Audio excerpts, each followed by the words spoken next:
So, ladies and gentlemen, remember, when you are dealing with these inverse values, remember, arc is another word for inverse, and I think the word arc comes from, when you're dealing with inverses, as you've seen, you're only dealing with half the circle, which looks like an arc. So I think that's why you see that arc. Remember, the question you're asking yourself is, what angle has a sine value of 1/2? But remember, guys, for sine, this angle has got to be between negative pi over 2 and pi over 2 for your inverse sine. So this has got to be your angle of pi over 6. Again, if this is positive, you know you're in quadrant 1. So the arc cosine of 1, remember, arc cosine has to go from 0 to pi. So always know your location, your location, your location. Always know where you are allowed to be with these inverses. So for arc cosine of 1, you're at the angle 0 degrees or 0 radians. Inverse sine of negative 1. That's on your negative side of your y-axis. So that's going to be down there at negative pi over 2. Remember, if you write down 3 pi over 2, it is absolutely not correct. And somebody is going to do it when we have our inverse quiz. And then you're going to argue with me, but Miss Berge, 3 pi over 2 is where sine is equal to negative 1. Why can't it be 3 pi over 2? Remember, we had to force sine of x to be a 1-to-1 function. So it cannot be 3 pi over 2. Inverse cosine of negative square root 3 over 2. Remember, inverse cosine, you're in quadrants 1 and quadrant 2. But because this is negative, you've got to be in quadrant 2. So you know we're going to be at 5 pi over 6. So any questions on the left-hand side of the column? Again, moving on, inverse cosine of a negative. Always know your location. Inverse cosine, you're allowed to be in quadrants 1 and quadrant 2. But because this is negative, you've got to be in quadrant 2. So it's got to be 3 pi over 4. Inverse sine of square root of 3 over 2. Remember, inverse sine, you're allowed to be in quadrants 1 and quadrant 4 only. Because this is positive, you have to be in quadrant 1. So that's going to put you at pi over 3. Inverse cosine of negative 1/2. Again, inverse cosine, you're in 1 and 2. But because this is negative, you have to be in quadrant 2, so that's going to put you at 2 pi over 3. And then finally, your inverse sine of negative square root of 2 over 2 is going to be at negative pi over 4. So any questions, guys, on your inverses? If you can do inverse sine and inverse cosine, the good news is inverse secant, inverse cosecant have the same domain restrictions. So for example, write this as its reciprocal function. So inverse cosecant of negative square root of 2. Well, cosecant is reciprocal of what function? Reciprocal of what function? Sine. So just rewrite this as your inverse sine and take the reciprocal of negative square root of 2 over 2, which is negative 1 over square root 2. And then when I rationalize, that's going to give me your inverse sine of negative square root 2 over 2. Where are you allowed to be for inverse sine? What two quadrants are you allowed to be in? 1 and what?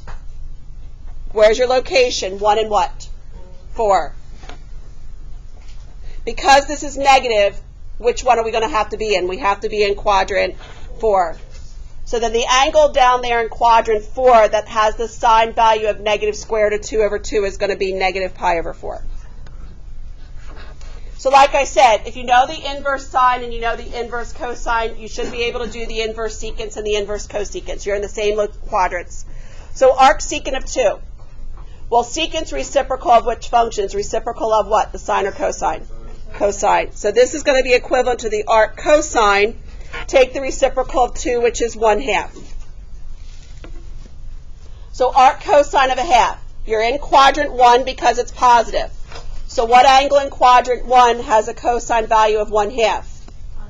Pi over 3.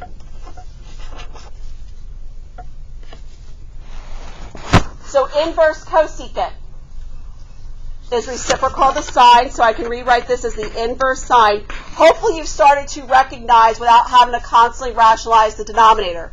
The reciprocal of this is -3 over 2 square root 3. Which when I rationalize this, it's going to be your negative square root of 3 over 2. So because this is negative, what quadrant are we going to be located in? We're going to be located in quadrant what? Quadrant 4. So what angle in quadrant 4 has that inverse sine of negative square root 3 over 2? That's going to be at negative pi over 3.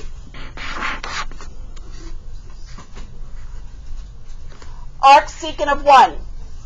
Secant is reciprocal of what function? Cosine. And again, the reciprocal of 1 is just 1. For arc cosine, you're allowed to be in 1 and 2. Because you're positive, I know I'm in 1. So what angle has that cosine value of 1? 0. So any questions on how you can handle the arc cosecant and the arc secant? Just rewrite it as its reciprocal.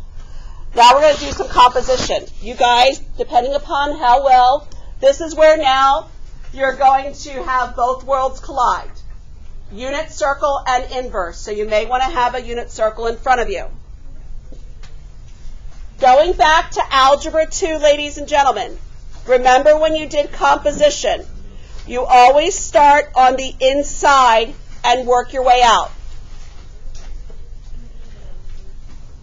So sine of pi over 3.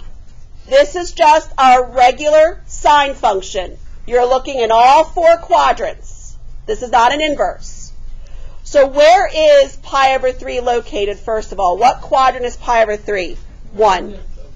So then what is the sine value at pi over 3? The sine value is what?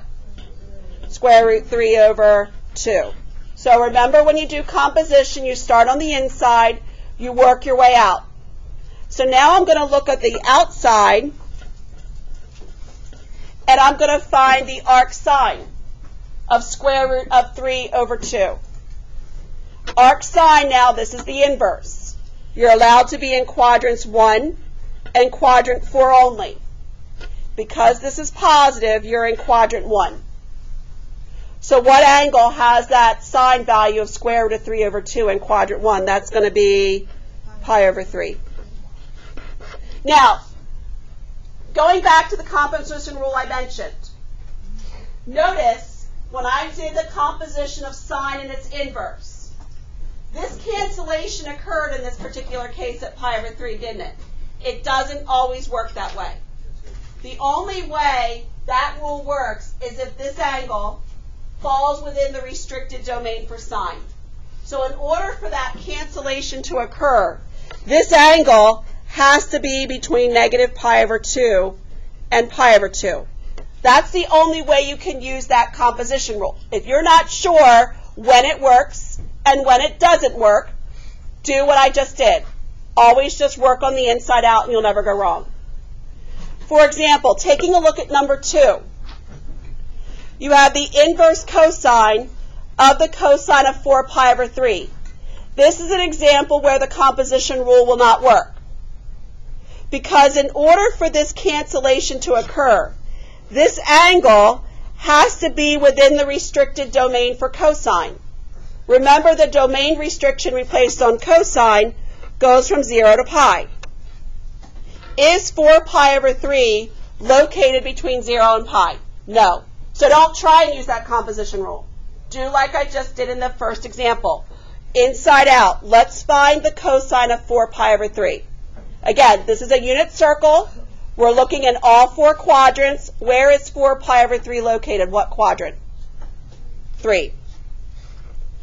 So then, what is the cosine of 4 pi over 3 down there in quadrant 3? Again, cosine is what? Positive or negative in quadrant 3? Negative. So at 4 pi over 3, it's going to be negative 1/2. Now look on the outside. Now you want to find the inverse cosine. Remember, inverse cosine, you're only allowed to be in quadrants 1 and quadrant 2. Because it's negative, what quadrant are we located in? We're in quadrant what? 2. So what's the angle in quadrant 2 that has a cosine value of negative 1/2? 2 pi over 3. So do you see, guys, in this example, that composition rule doesn't apply. So be careful with that. It's not always going to cancel out. All right, let's look at some more. Inside out. Cover up what's on the outside and look on the inside. Inverse sine is on the inside. What 2 quadrants, guys? Shh. What 2 quadrants are we allowed to be in? I'm glad my speech at the beginning of class really helped for some of you. Where are we allowed to be? 1 and 4. Because this is negative, what quadrant are we going to be located in? 4. So then what angle in quadrant 4 has a sine value of negative square root of 2 over 2? Negative pi over 4. So now look on the outside. Sine of negative pi over 4. Now this is unit circle. So you're looking at all 4 quadrants. Make sure, guys, you look at the functions and you know if it's an inverse or unit circle. This is the inverse. So what 2 quadrants are you allowed to be located for the inverse? You're allowed to be in quadrants 1 and 4.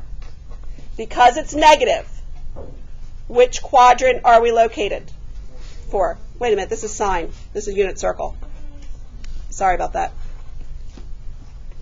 So sine of negative pi over 4, we're in quadrant 4. So what is the sine value of negative pi over 4? That's going to be negative what? Square root 2 over 2. Okay? You guys go ahead and try number 4 on your own. See if you can get number 4.